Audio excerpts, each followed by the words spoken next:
Bonjour à tous, je suis Axel de Apprendre Excel. Alors dans cette vidéo, je vais vous montrer comment faire apparaître le minimum et le maximum sur un graphique, notamment si vous souhaitez le faire apparaître sur une courbe comme ceci ou alors sur un histogramme. Alors l'objectif, c'est que le graphique soit dynamique. Ici, si je viens inscrire une valeur, c'est-à-dire que là, je vais m'assurer que ce soit le minimum, je vais mettre par exemple 400 puisque le minimum actuel est 700. Voilà, sur mon graphique, il va apparaître et changer. Donc ça va être mon nouveau minimum. Pareil pour le maximum. Si je décide de mettre par exemple en septembre 7500 qui sera mon nouveau maximum, il va se mettre en vert juste ici, et donc il va apparaître.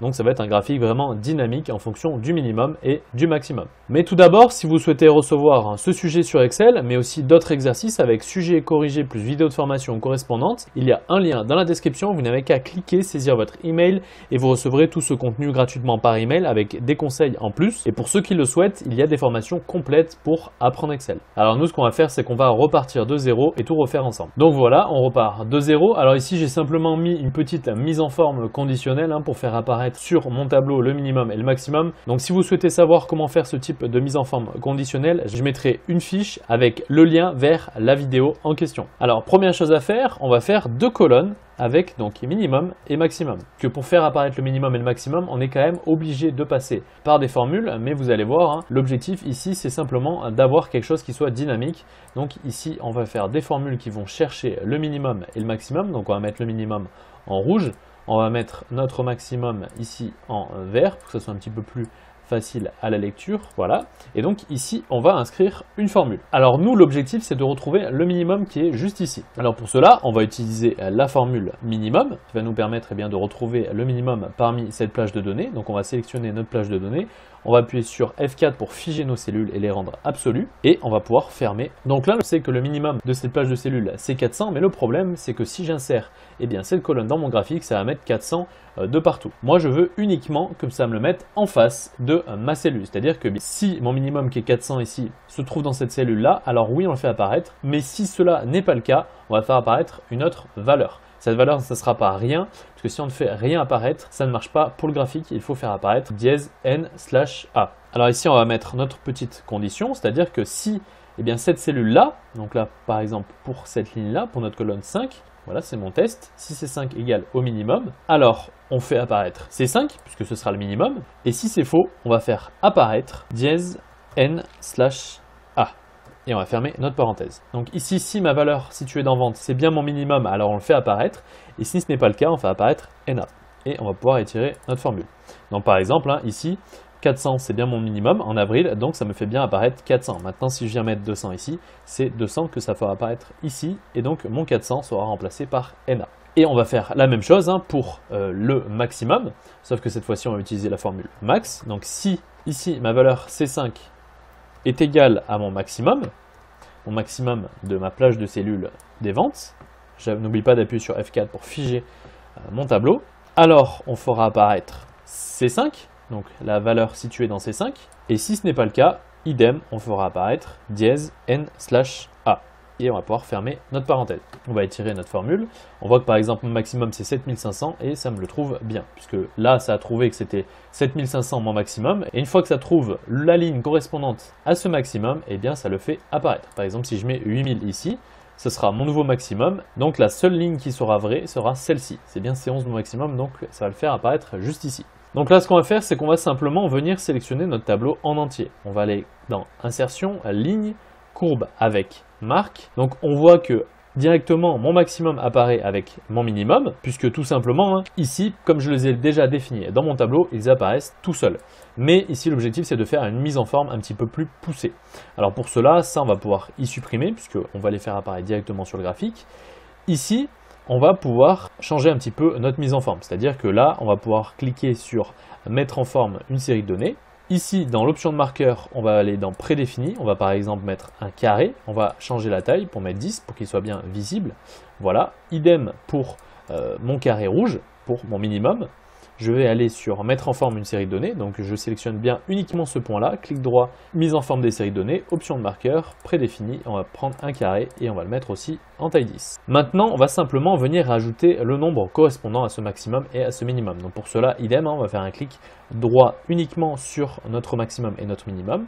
On va cliquer sur ajouter des étiquettes de données.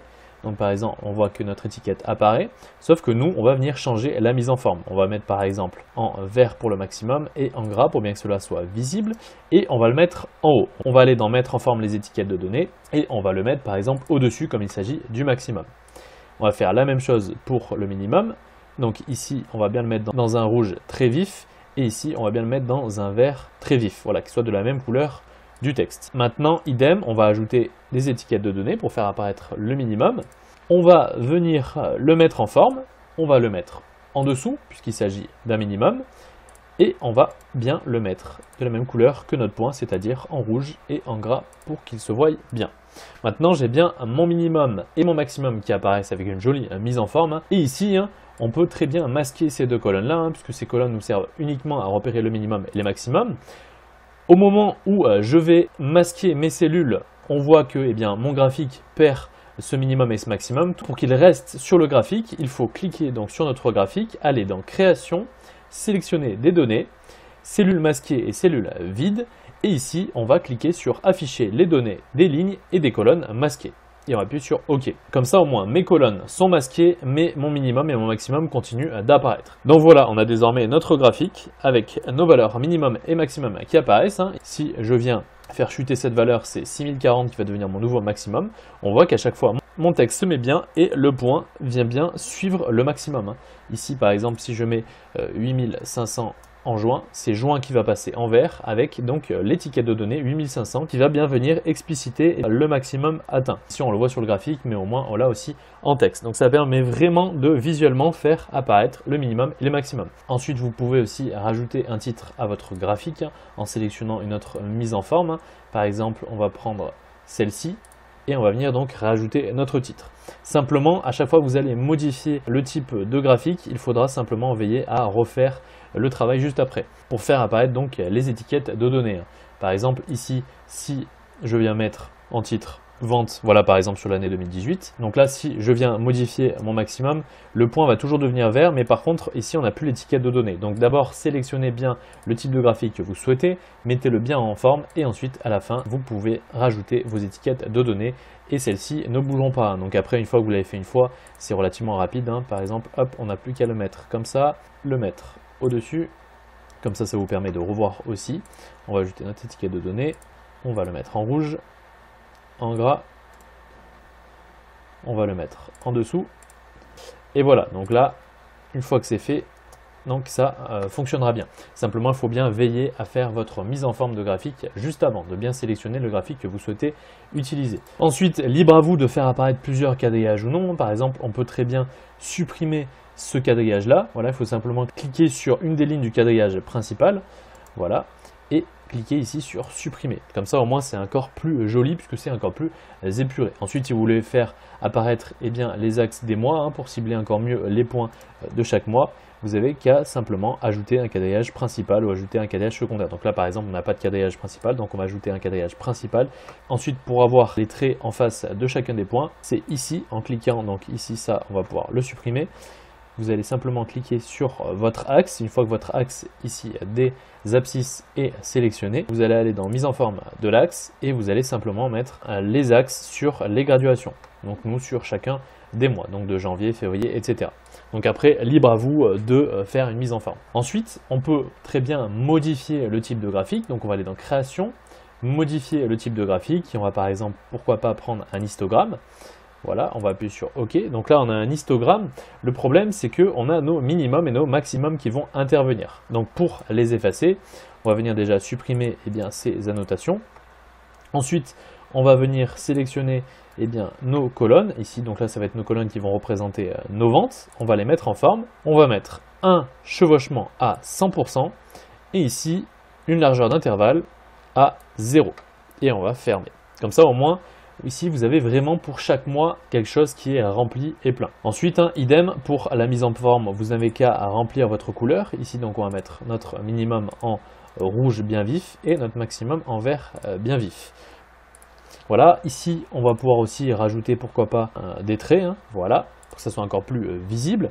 Alors ici, forcément, ici, comme vous avez plusieurs données pour le minimum et le maximum, il faut faire donc l'opération 2 fois. C'est-à-dire qu'ici, il faut bien recliquer sur contour pour bien que les contours se fassent de partout. Donc là, si je refais CTRL, ce que j'étais en train de vous dire, c'est que par exemple ici, au tout début, voilà, vous avez une deuxième courbe pour le minimum et une deuxième courbe pour le maximum. C'est pour ça qu'il faut bien faire 2 clics droits de mise en forme avec contour. Donc là, on a mis en couleur, ensuite on a fait les contours, et il ne faut pas oublier, ici on voit qu'on n'a pas le contour du haut, puisque c'est le minimum, il faut bien faire clic droit et mettre notre contour. Alors par contre, pour les histogrammes, si vous mettez par exemple une étiquette de données, comme ceci, hein, comme on l'a vu juste avant dans le précédent graphique, ici si je viens modifier mon maximum, par exemple ici je vais mettre 7500, donc mon nouveau maximum va être 8500, ici donc là comme tout à l'heure, il faut bien penser à remettre l'axe, ici donc par exemple, si je refais passer mon maximum à 9000, le problème c'est que donc mes axes vont apparaître juste en dessous. Donc l'idéal sur ce type de graphique, à mon avis, c'est de ne pas faire apparaître ici une étiquette de données, de ne pas mettre d'étiquette de données, puisque de toute façon ça se voit très bien visuellement au niveau du minimum de maximum. À la limite, vous pouvez rajouter un quadrillage principal pour les ordonnées, comme ça au moins vous voyez encore mieux où est située votre donnée. Comme ça aussi on peut faire disparaître le quadrillage des abscisses. On va le supprimer, comme ça au moins visuellement ce sera bien plus facile de retrouver nos montants. Ici on voit bien que le maximum est situé à 9000. Ici donc on ne va pas oublier de bien supprimer toutes nos étiquettes, hein. Comme ça lorsque maintenant je vais modifier le maximum et le minimum, par exemple ici je vais le refaire passer à 6500, je vais mettre par exemple le maximum ici à 9400. Ici mon minimum je vais le faire par exemple ici, donc là je vais faire apparaître 850, donc mon nouveau minimum ça va être 750.